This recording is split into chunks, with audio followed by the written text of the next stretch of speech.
જીવન ચરિત્ર। પણ રામદેવજી મહારાજે એને કીધેલું કે જમનામાનો પ્રાણ બપોરના 12 વાગે હું અહીંયા આવીશ તમારી ઘરે અને ત્યાર પછી જ જમનામાં દેહ છોડશે। ઈ સંતોએ કેવો ભજન કર્યા છે। અરે એક સંત નહીં, આ તો સવારામ બાપાનું જીવન ચરિત્ર મેં તમને કીધું, પણ કોઈ પણ સંતના જીવન ચરિત્ર લ્યો, સવારામ બાપાના લ્યો, મોરાર સાહેબના લ્યો, ભાણ સાહેબના લ્યો, કબીર સાહેબના લ્યો, બધાય સંતોએ ઈશ્વરનો સાક્ષાત્કાર કરી લીધો છે।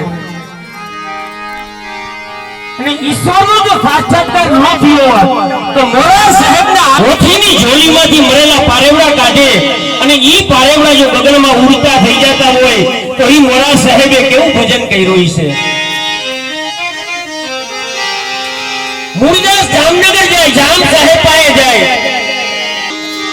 બધાય પાસે ઇતિહાસ તો છે, જે કઈ સંતોના જીવન તે બધાયને ખબર છે, પણ એનો સાર જે કઈ આપણે તો એનો સાર લેવાય એમાંથી મુરદાસ અમરેલીની બજારમાં મુરદાસનું કેવું માન આવે અને જેના જીવનમાં ભજન આવે ને એટલે એને હરખ અને શોખ એ બે વસ્તુ એને મટી જાય અને મટી જાય તો જ માનજો કે મારા જીવનમાં ભજન આવ્યું।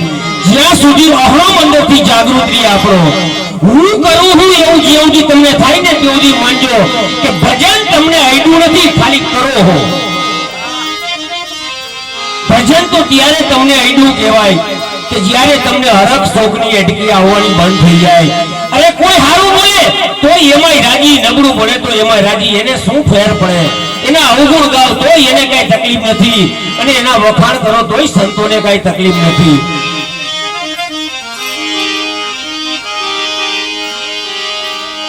અને એનું મુરદાસ અમરેલીની બજારમાં એનો દાખલો તમને આપું કે અમરેલીની બજારમાં મુરદાસ જ્યારે નીકળતા ત્યારે માતા હોય એના બાળકને એના પગમાં રમતો મૂકતા અને મુરદાસને કહેતા કે બાપ આના માથા ઉપર હાથ મૂક। આટલું મુરદાસનું અમરેલીની બજારમાં માન હતું, પણ એને એક દીકરીનો જીવ બચાવ્યો। એક દીકરીનો જીવ બચાવ્યો અને મુરદાસે એમ કીધું કે જા તારા પરિવારમાં મારું નામ આપી દેજે અને ઈ મુરદાસનું દીકરીએ નામ દીધું અને મુરદાસની એટલી ઓલી કરી ગધેડા ઉપર બેહાડ્યો, દૂધના હાર પહેરાવ્યા। મુરદાસને તમે વિચારતા કરો કે આ સમાજ કોઈ પણ વસ્તુ કઈ વિચારતી જ નથી, કઈ જોતી જ નથી।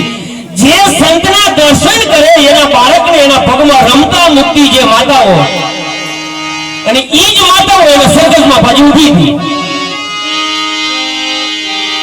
પણ મુરદાસને એની કોઈ પણ અસર ન પડી।